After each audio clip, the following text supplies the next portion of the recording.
true. He was he was a delightful man.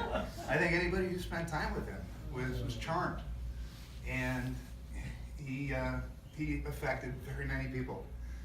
And when you were mentioning the drive to the mountains, one thing you didn't mention is that we were driving in a Chevy station wagon, and the roof would start to cave in when my mom did more than 70 miles an hour.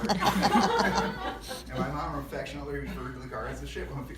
And I think all the kids in it also did. And our house really was like the YMCA. That was where people would come and hang out, and my parents were surrogate parents to all of my brother and sister's friends.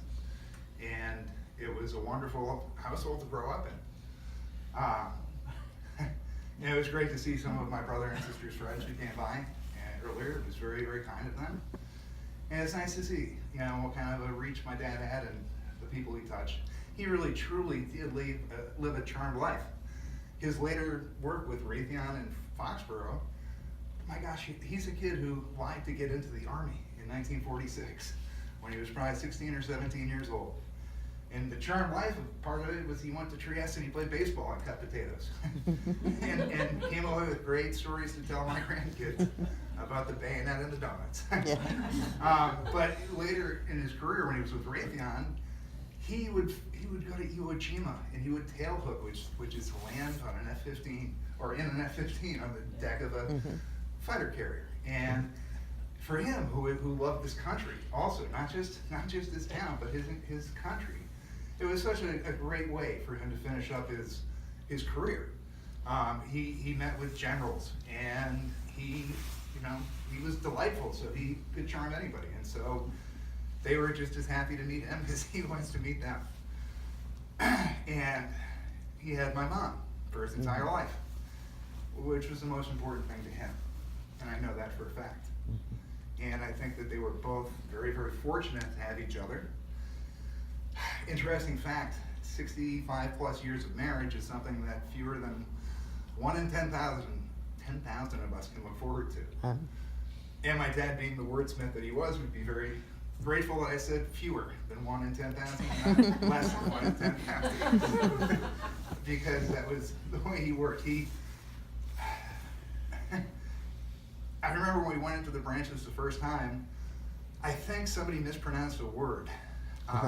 Actually, I'm positive that somebody mispronounced a word. I don't recall what the word was.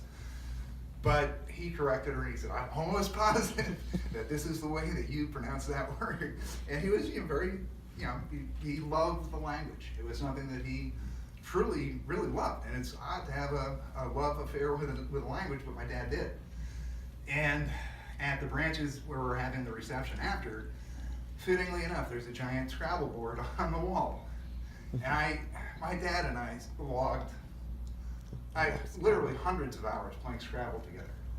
And with everything, he was very happy when I eventually beat him.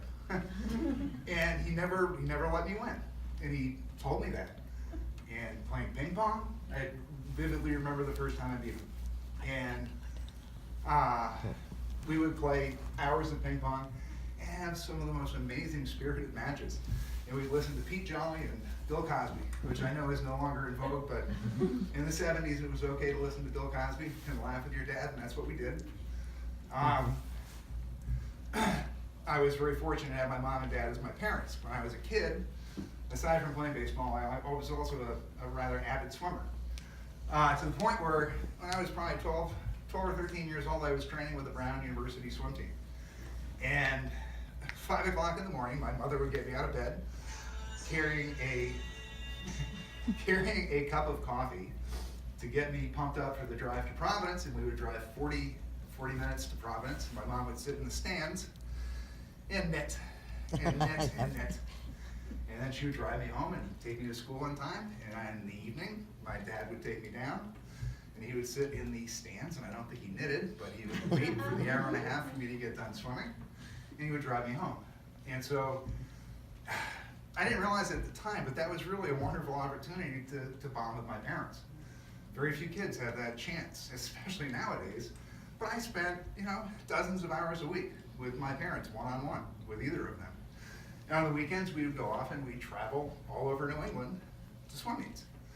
And we would get a hotel room and I would swim in every event that I could, and we would come home and then rinse and repeat. You know, it was something that we did on a regular basis. But just the selflessness that they had for me and for everybody is a wonderful thing. And I think that if we can all take a little bit of my dad and pass that on in some way, I think that's very important. But thank you very much for coming, and more importantly, thank you to my dad for being such a wonderful man.